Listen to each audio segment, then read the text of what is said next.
yeah.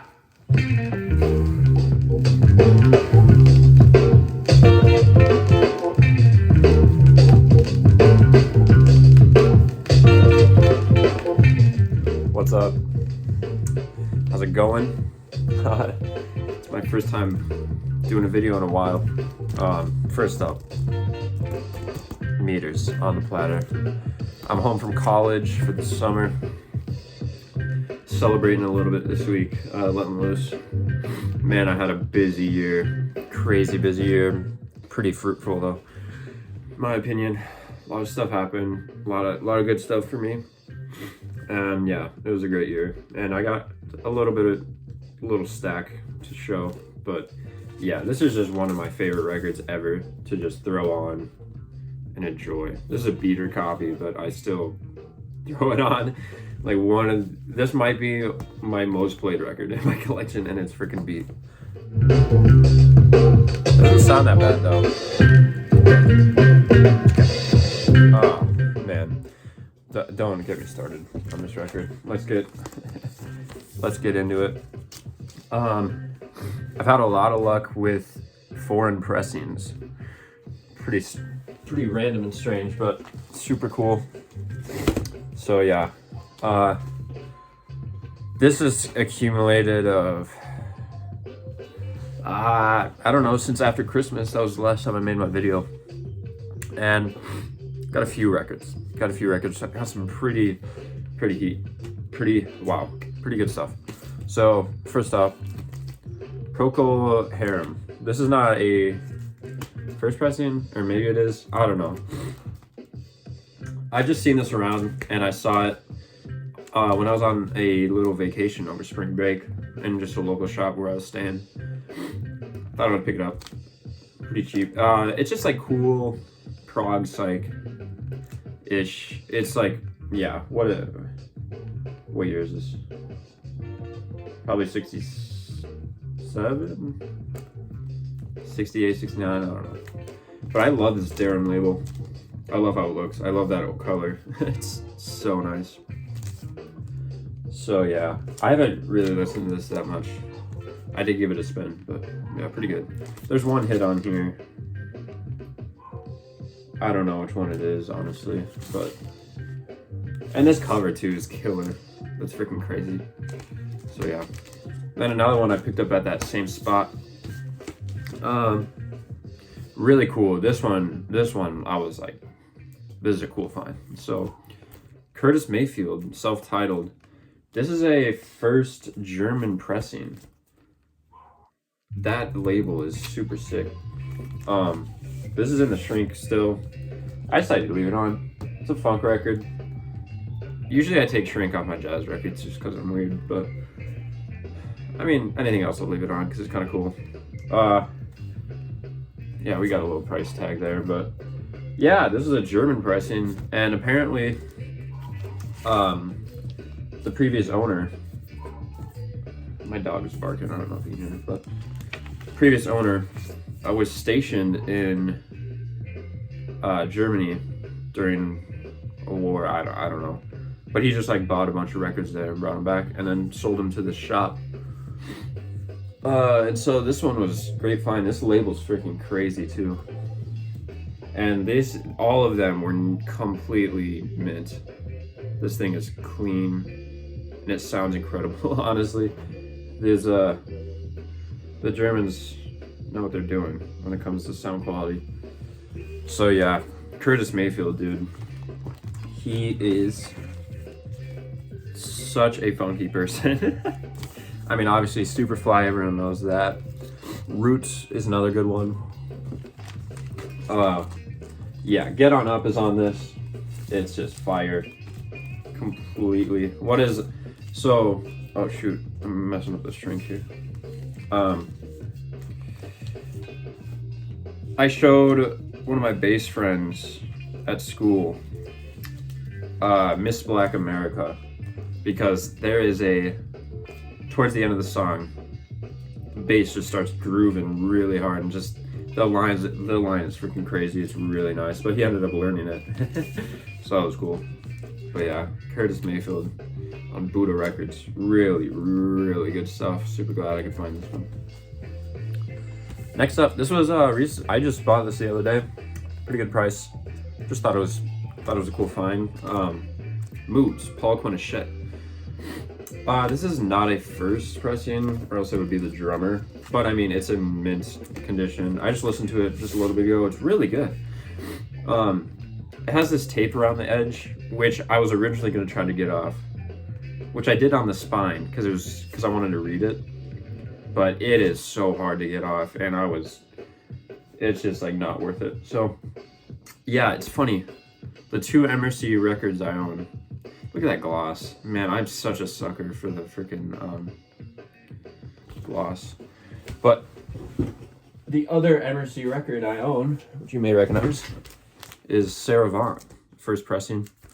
But if you'll notice, catalog number 36003, catalog number 3604. So I thought that was a pretty cool find. Really good condition. I feel like MRC stuff is usually pretty beat. But yeah, who we got on here? Paul Quinn on tenor sax, Sam Most and Herbie Mann on flute, Sir Charles Thompson, Jimmy Jones on piano, Paul Chambers, Al Hall on bass, Harold Wing, Willie Rodriguez, Tommy Lopez, Manny Oquendo on drums. That's like bongos. And then Jerome Dar and Barry Galbraith on guitar. I've never heard most of those names, but I always love these blue photos on the back of the MRC stuff. It's just always nice. Yeah, the guitars on here just add a nice little touch. Yeah, and I love this cover. Those colors,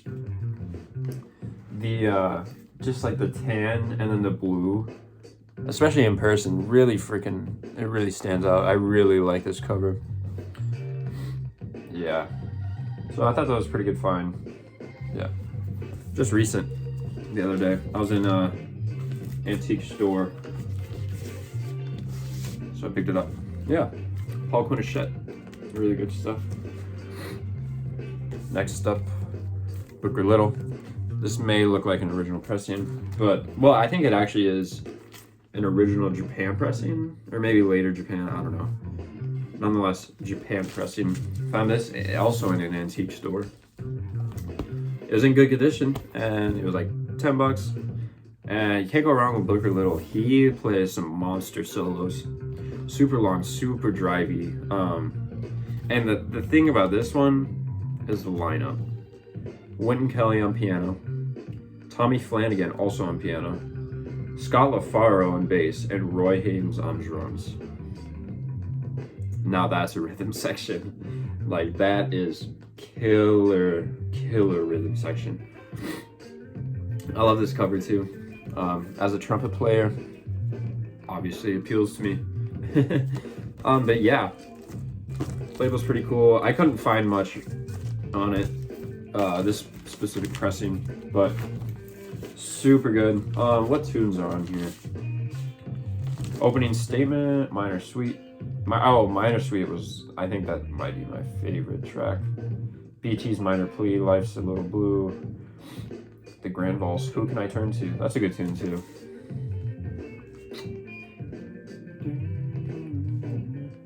Yeah, really awesome.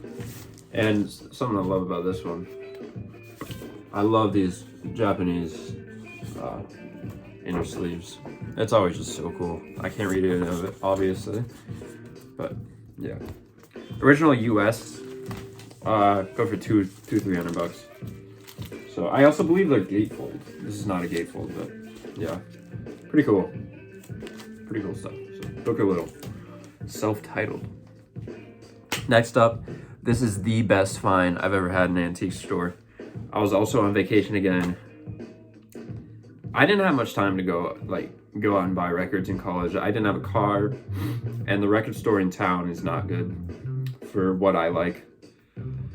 So I was on another little road trip with some friends, and I dragged everyone along to go dig in this antique store. And boy, am I glad I did, because this is like, it's hard to say how much this is worth, but like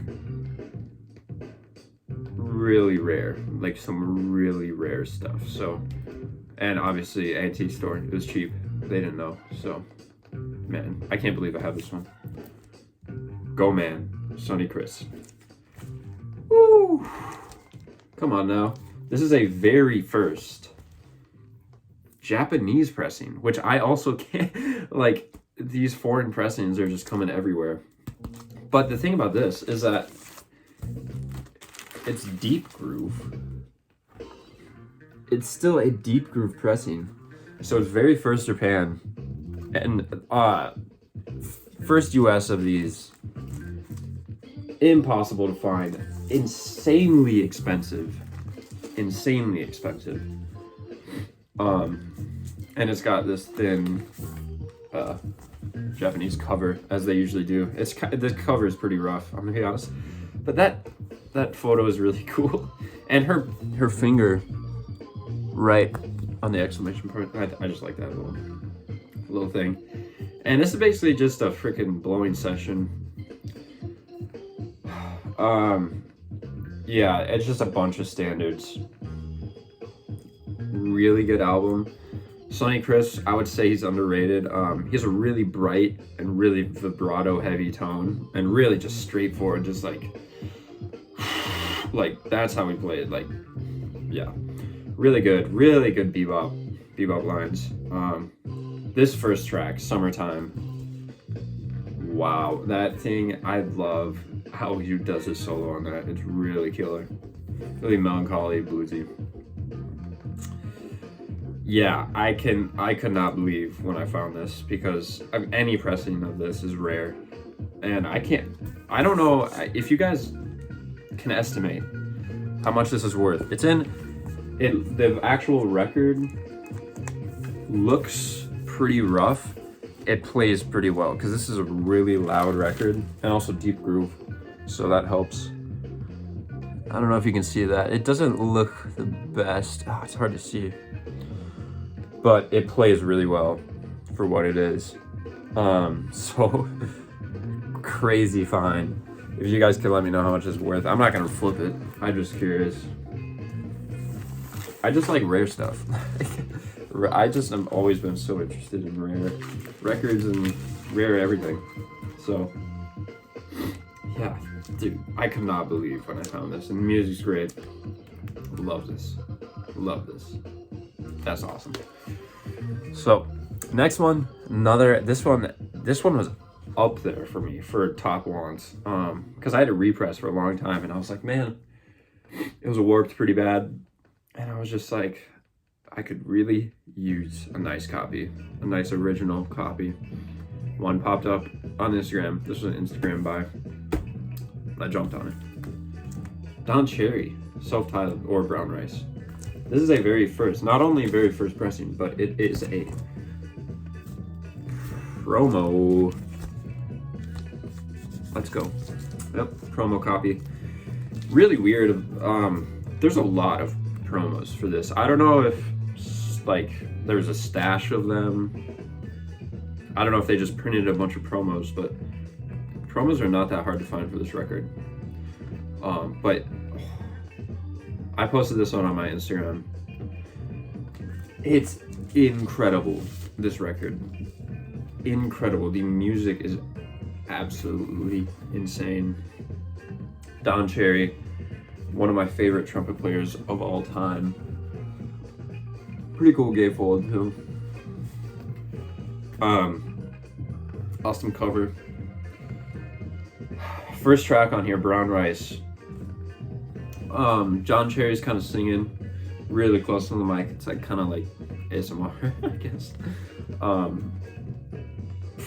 It just smokes this whole record. Who's on tenor? Frank Lowe. He goes crazy, and they kind of. This isn't that out, but they kind of go out. It's one of Don Cherry's more main commercial records. Not commercial by any means, but you know what I mean. Listenable. This has Charlie Hayden on bass on most of the tracks, or on all the tracks. most of the tracks. And hold on. Excuse me. And Billy Higgins on drums for most of this. So this is 1972, I believe. It's 1971.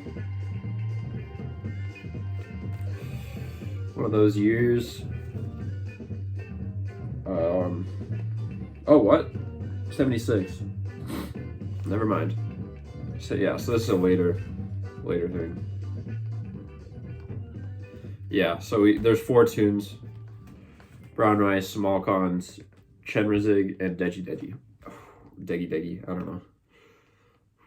Just, if you haven't ever listened to this, I would highly, highly recommend checking this out because it's seriously one of my favorite records ever. One of my favorites just to space out too.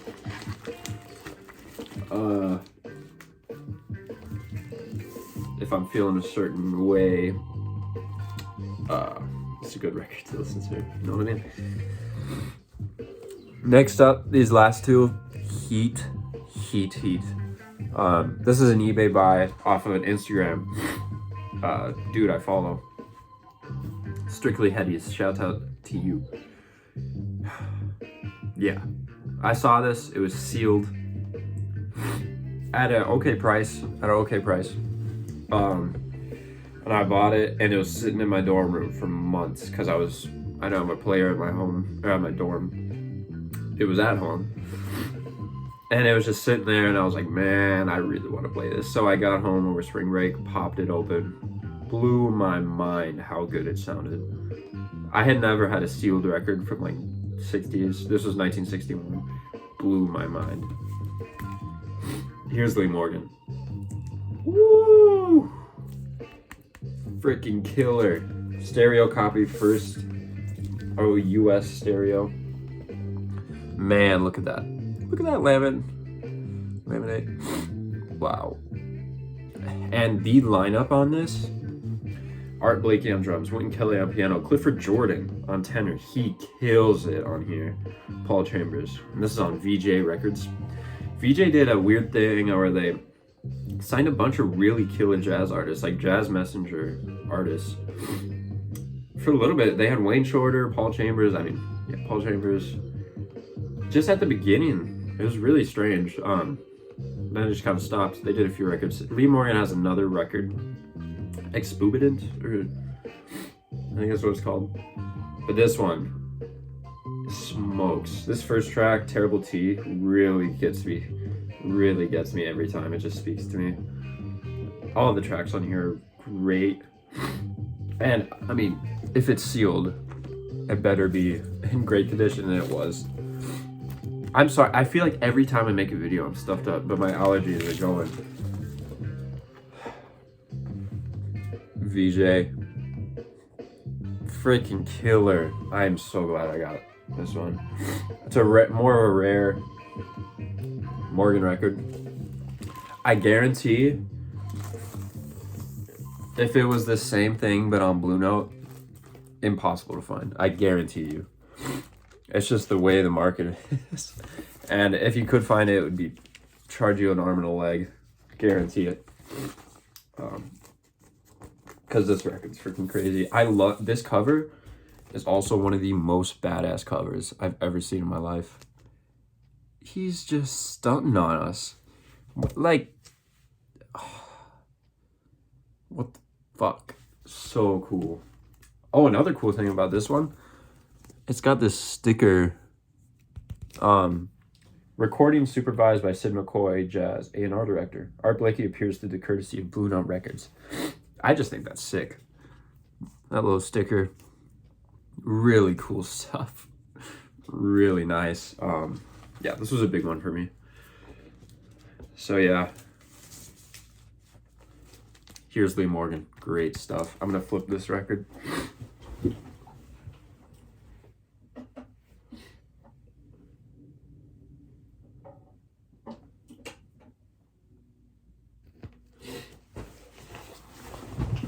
All right, so this last one for me was major. Hold on. He's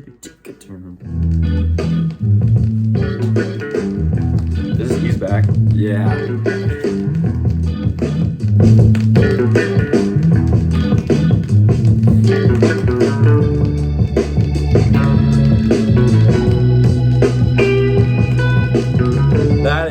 funkiest stuff you'll ever hear. So this last one was way high on my want list. I have so much energy right now. I've been drinking coffee, so I apologize, but way high on my want list.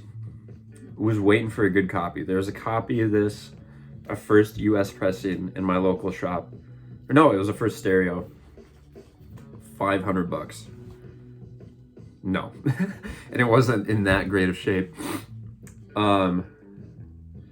Absolutely not. So I found this one on eBay for a very good price for what it was, in my opinion. Really killer stuff right here. This is some top notch, man. Waltz for Debbie, Bill Evans trio, obviously Scott LaFaro and Paul Motion. This is a very first Japanese pressing.